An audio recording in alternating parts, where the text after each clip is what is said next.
opinião. Ele está chegando com os comentários, análise social de hoje. Professor Carlos Silva, boa tarde.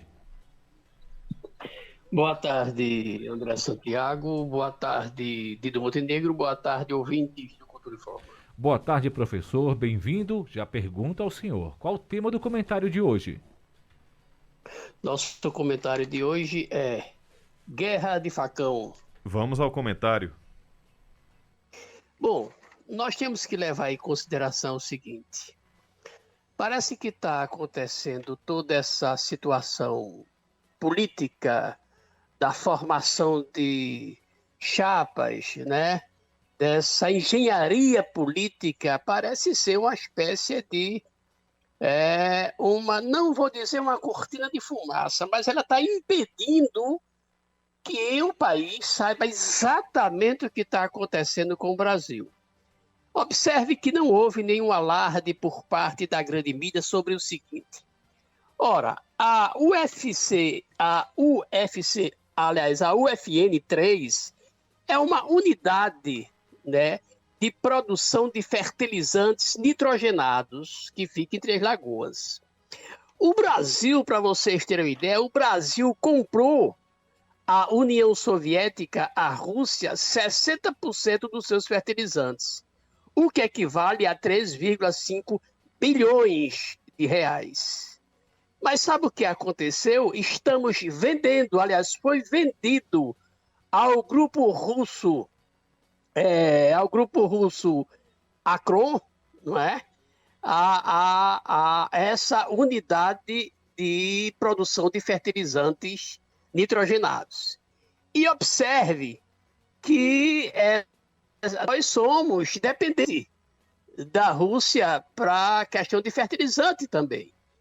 E aí, ora, quando nós poderíamos nos tornarmos autossuficientes em fertilizantes, automaticamente nós estamos vendendo a nossa produção.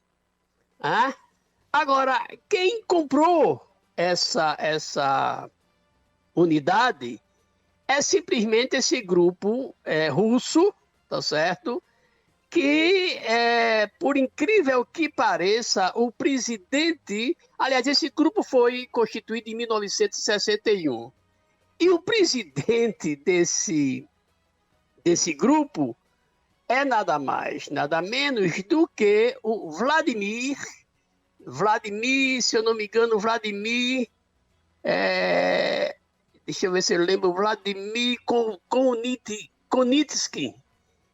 E ele é deputado, ele é parlamentar da cidade de Novgorod Oblast, ou seja, traduzindo o nome dessa cidade é Novogardia, ou seja, ele é um deputado e é diretor-presidente desse grupo russo. Ora, quem é que está sendo mais sabido?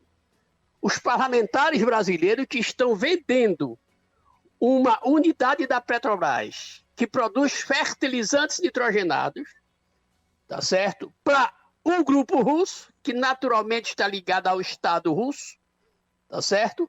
Ou esse deputado e seu grupo, que existe desde 61 e opera em todo o mundo, eles estão sendo os chamados, vou dizer, burros, porque estão fazendo uma coisa que o Congresso brasileiro não está preocupado em vender. Gente, nós vendemos por 3 bilhões a possibilidade de ser autossuficiente em fertilizantes. Nós compramos mais de 3 bilhões de fertilizantes à Rússia. E quando nós temos a possibilidade de se tornar autossuficiente, a Bolsonaro vende essa unidade de Petrobras. Então, é um absurdo. Isso está acontecendo na cara, no nariz do Congresso, da OAB, do STF. Nós estamos perdendo, pouco a pouco, estamos perdendo a nossa autossuficiência. Vamos nos tornarmos uma colônia ou americana, ou russa, ou de qualquer outro país, porque estamos perdendo a autonomia, a autossuficiência a qualquer momento. Esse grupo russo, por exemplo, lá na frente, pode fazer um embargo econômico contra o Brasil e nós não vamos ter fertilizantes. Nós somos produtores, nós temos a unidade, aliás, a unidade de produto, de produção de fertilizantes nitrogenados e vendemos. Isso é uma loucura, quer dizer que esse pessoal é mais burro do que a gente, diante do próprio comportamento infantil e primário do presidente da República, porque pensem no seguinte, o Brasil notoriamente, após Segunda Guerra, tomou o lado de ficar do lado dos países capitalistas, aliado. Essa aliança, ela é uma aliança comercial, econômica, política e ideológica, e tendo como inimigo, entre aspas, o bloco soviético. Resultado, o presidente do Brasil, que está aliado em tratados de guerra internacionais aos Estados Unidos e os países capitalistas, ele vai visitar o inimigo. Agora, e o pior, os Estados Unidos naturalmente vai ficar imaginando o que foi que o presidente de informações sigilosas passou para a Rússia. Em contrapartida, nós vendemos a nossa unidade de produção de fertilizantes à Rússia, quando nós poderíamos agora estar sendo autossuficiente, principalmente nessa área. Eu acho que estamos caminhando para uma possível colonização e um possível poder econômico absurdo na mão dos Bolsonaros. Era isso que tínhamos que passar para o ouvinte do Cultura Informa. Opinião é na cultura. Primeiro lugar em audiência, do jeito que você gosta. Você está ouvindo a Cultura Informa, o jornal do nosso rádio. Agora na Cultura, 1h mais 52 minutos. 1h52 em Caruaru. Nosso ouvinte já pode participar conosco, mandando sua pergunta para nosso WhatsApp. Também nossa transmissão ao vivo no YouTube e no Facebook. 981091130. Professor, uma informação aqui que a gente tem ouvido nos últimos dias do pré-candidato, o ex-presidente Lula. Ele, em entrevista a uma rádio de Minas Gerais, Lula disse que a maldade tomou conta da internet e por isso tem que ter um limite. Lula está voltando a defender a regulação da mídia. Qual a sua opinião sobre a regulação da mídia e dessa proposta de Lula? Primeira regulamentação, essa regulação de mídia, ela é legal. Ela está no artigo 220 e 221 da nossa Constituição brasileira. A mídia tem sua regulamentação no Reino Unido, nos Estados Unidos, na Inglaterra e em vários países. Então, regular a mídia significa ampliar a sua condição de concessionários. Não significa censurar. Então, assim como a mídia tem a sua regulamentação posta na Constituição, por que a internet não deve ter? Ela não pode ser uma casa vasta, onde as pessoas confundem liberdade de expressão com libertinagem, com violência verbal e ameaças. A gente tem observado ultimamente isso não só quando a gente fala de questões políticas, mas questões também comportamentais. Enfim, as pessoas têm, às vezes, passado um pouquinho a mão, não é? Assim, digamos, exagerado, né, na mão, né? Perdido um pouquinho aí no dedo. Essa é a verdade, né? A pessoa tem exagerado um pouquinho e aí sempre essa preocupação, vez por outra, esse assunto vem à tona, essa regulação ou regulamentação, vem e causa muitas dúvidas. De um lado, professor, aquelas pessoas que acham que, de fato, é uma tentativa de castrar o direito das pessoas de se expressarem, né? A liberdade de expressão. E outro grupo diz que é necessário porque o pessoal também, como eu falei, está passando do limite. Agora, há quem questione também que já existem leis que, por exemplo, se eu promover calúnia, difamação e outros crimes na internet, como pode ocorrer sem ser na internet, de forma presencial, em grupo, enfim, já teria essa punição para calúnia, difamação e outros crimes semelhantes. Veja, aí está bem posto no nosso Código Penal. Mas analise, uma empresa ela tem regras funcionais internas. Uma escola tem regras funcionais internas, não tem censura. Você pode usar a roupa que quiser, você pode falar. né? Você tem em qualquer situação uma determinada regra, a regra da ética funcional, da ética profissional, da ética social. Então, a internet, você não pode criar, por exemplo, o canal e vender o espaço que você tem, tá certo? Para que as pessoas possam mentir com facilidades. O que é mentir com facilidade? Imagine que havia pessoas dizendo que vacina é experimental, sem nenhuma fundamentação científica, a Terra é plana sem nenhuma fundação científica. Então, é preciso sim que os próprios organismos que manipulam a internet, esse espaço, fazer um acordo nacional observando o que diz a própria Constituição. Ou seja, aquela pessoa que tem dúvidas sobre o que é censura e regulamentação, basta ir na Constituição, ler o artigo 221 e 220 que trata dessa questão. Mandar aqui abraços para o ouvinte acompanhando a gente no Facebook da Rádio Cultura, é o Líbero Consorte. Aqui ele diz assim: por acaso o senhor, professor, espera algo de bom desse governo? Não é eu que não espero. Eu acho que o mundo esperou. Que quem acreditou nesse projeto Bolsonaro esperou, mas não aconteceu. E diante dos sinais ideológicos, comportamentais do grupo de Bolsonaro lá atrás, eu já sabia que não ia ter coisa boa para o Brasil.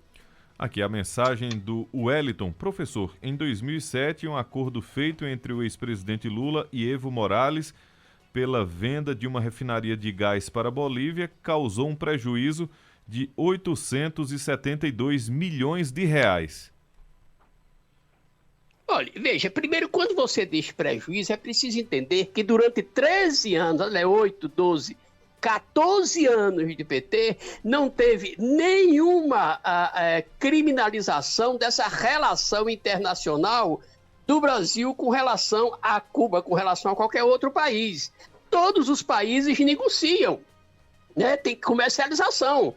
Aquele excedente, aquele produto que sobra, e nessas comercializações podem existir equívocos, mas aí nós temos o quê? STF, Tribunal de Contas da União e uma série de instrumentos de controle sociais que observam isso. E não há nenhum registro criminal nesse sentido.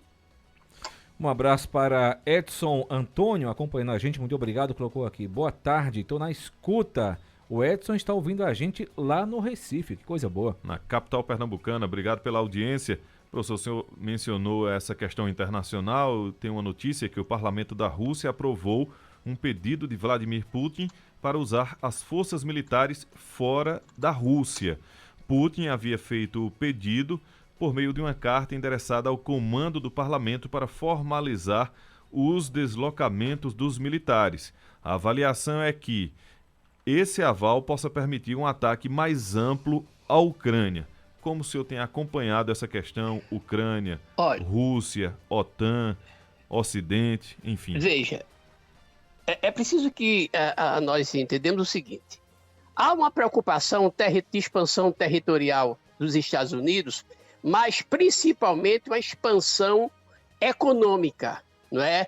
Na questão agrícola, por exemplo, a Ucrânia, a Donbass, que tem as duas cidades, né, Luhansk e Donetsk, essas duas cidades que estão ocupadas por separatistas pró-Rússia, ele automaticamente, como a atuação militar, ele oferece agora a força militar russa para apoiar os separatistas para um possível confronto contra a Rússia, contra a Ucrânia. Quando ele estabelece essa independência, ele cria um território russo. Então, ele já evita, possivelmente, uma investida militar contra essas duas cidades.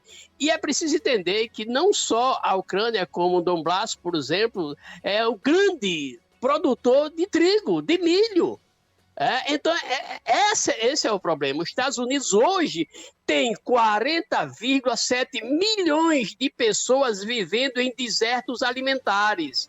O que é isso? Duas principais cidades, Dorton, se eu não me engano, e Liberty City, são duas cidades que você não encontra produtos naturais. Só encontra produtos químicos, sintéticos, processados, porque está existindo nos Estados Unidos já o início de um possível deserto alimentar.